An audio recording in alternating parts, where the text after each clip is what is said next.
I'm a dude playing a dude disguised as another dude.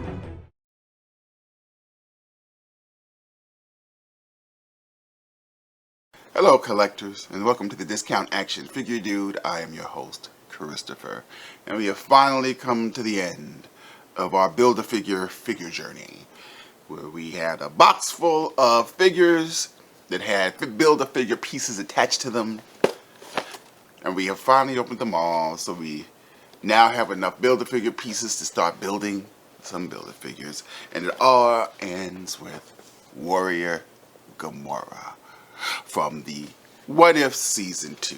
Now, if you watched What If Season 2 on Disney Plus, or whatever means that you used to watch it, you would probably know that Warrior Gamora appeared in maybe a couple of seconds of a scene.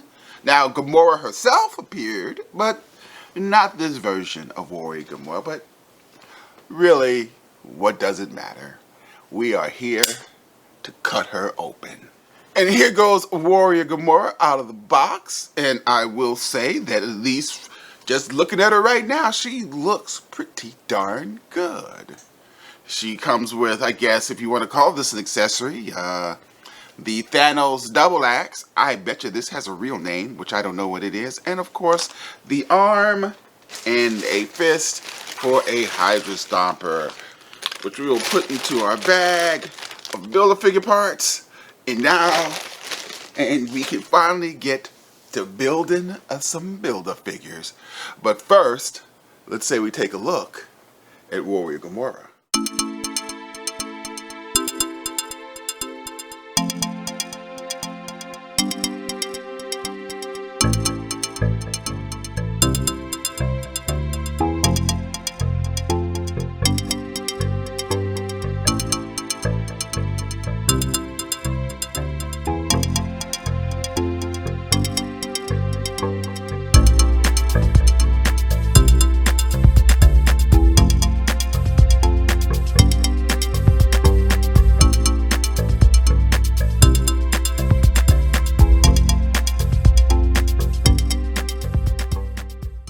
So here goes Warrior Gamora, and quite honestly, I am not finding a lot to complain about this particular action figure.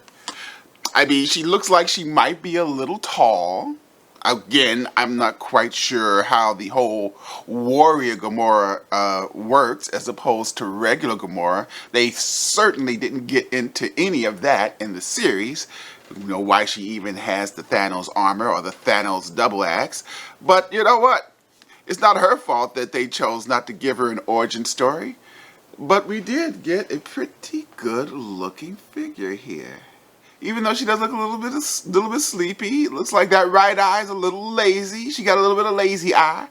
If we're going to nitpick about Warrior Gamora, but and we could also say the armor is a dullish bronze as opposed to reflective gold, but I like that too. I'm not complaining about that. I like it. I like the proportions of this particular figure. The hair looks fantastic. 2 shades there. I mean, this is one of those figures where it looks like Team Marvel Legends actually put in a little bit of effort. But as we have kind of observed, they tend to put more effort into their MCU figures than they do for their comic book figures. I could be wrong there, but it does seem that way to me.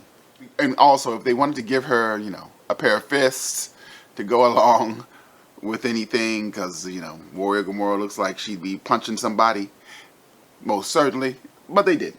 We'll take what we can get. Gamora is also fairly well articulated. She has double jointed knees if she needs those to do some Warrior Gamora poses. She has double jointed arms if she needs to do some whatever she might need to do with that. We're going to assume that her head articulation is going to be limited by the hair just a little bit. And it is. She can only go back so far, but she can move forward a bit, a lot. Yeah, and she even has a pretty decent ab crunch there, moving her to move around. So yeah, she's Again, there is not a lot to complain about with Warrior Gamora. I picked up Warrior Gamora at Target. I think it was during a Christmas sale. I believe she cost $15. As a note, when I was at Target a couple of weeks ago, their clearance aisle had Warrior Gamora there for $7 and change. But I already had Warrior Gamora, and I was thinking I could buy another Warrior Gamora for a giveaway, but you know what? Why don't I just leave that Warrior Gamora there for somebody who might have been perusing the aisles and needs a Warrior Gamora. More than likely, that person perusing the aisles was probably a scalper. But I like to live in a world with rose-colored glasses where it was a homeless child in need of a Warrior Gamora to play with to brighten up their day. So as you can see, our background here is a little busy, is a little crowded because every time we open one of these figures for a Build-A-Figure, we just stuck it back there. We got a bunch of figures back there that we had to open to get to this point where we could actually start building some Build-A-Figures. But now we're done. We're finished, kaput.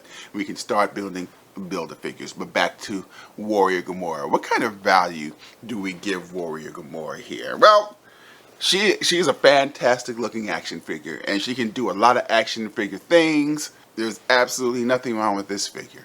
From a perspective of need, do I need a Warrior Gamora? Does anybody need anything, really, if we want to get, all existential about it? Probably not. I don't really need a Warrior Gamora, but this Warrior Gamora will look great sitting on anybody's shelf in any way that you want her to be presented. Whatever theme, or even if you're going themeless, she will look good on anybody's shelf. And that makes Warrior Gamora a damn good value.